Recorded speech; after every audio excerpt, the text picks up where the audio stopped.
everybody, today I'm going to be talking to you about a business checklist that you should be following if you are starting any kind of business, whether it's online or brick and mortar. So first things first, you have to choose a name, right? Where did you get the inspiration for that name? Where did you get the idea for that name? Did you browse the internet looking for names that you thought sounded really cool? Is it because the business down the street has a really cool name that you wanted to play your new business name off of?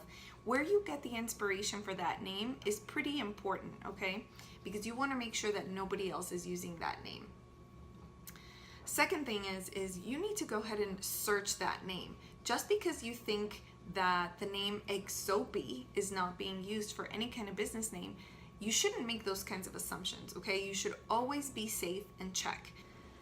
By not doing a trademark search, you are risking a whole lot. And let me just tell you, it is not fun to have to go back and undo all that hard work that you put into your business. So some of the risks include having to rebrand your entire business, which involves a whole lot of time and a whole lot more money. It also involves potentially defending yourself in a lawsuit. So that's why it's so important to do that trademark search and make sure that you have chosen a name that is not currently being used or doesn't sound like anything else that someone else is using. And an experienced attorney can definitely help you with that trademark search and help you choose a name that is right for you. So after you have done a trademark search and after you have chosen a name that you know is really secure, then you should go to the U.S. Patent and Trademark Office and file a trademark application. Now, if you saw another video of mine, you'll see that there are risks to doing this on your own, especially if you don't know what you're doing and you're not a trademark lawyer yourself. So my suggestion is to definitely find a trademark lawyer who you can trust with this application and will do a great job for you.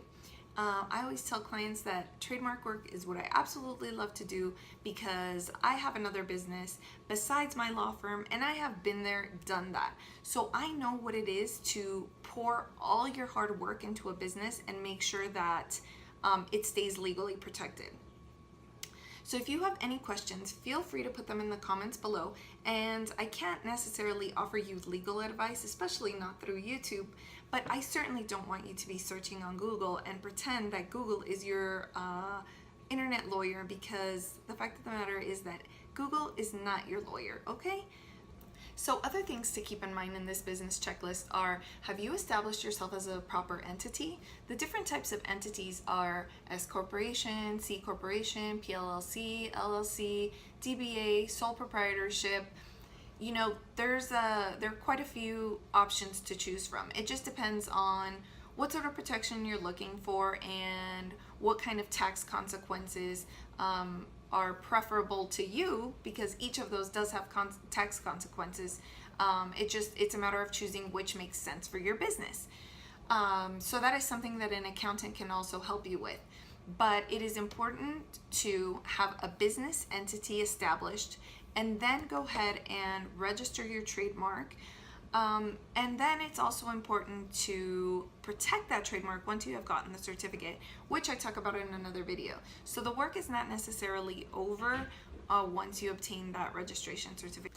So don't let yourself fall into that trap of believing that everything is good and done once you have received that trademark certificate. There's still some work to be done. And if you watch my other video in the playlist, you will definitely see what I'm talking about and you will learn some tidbits about what to do after you receive your certificate. Thanks for watching.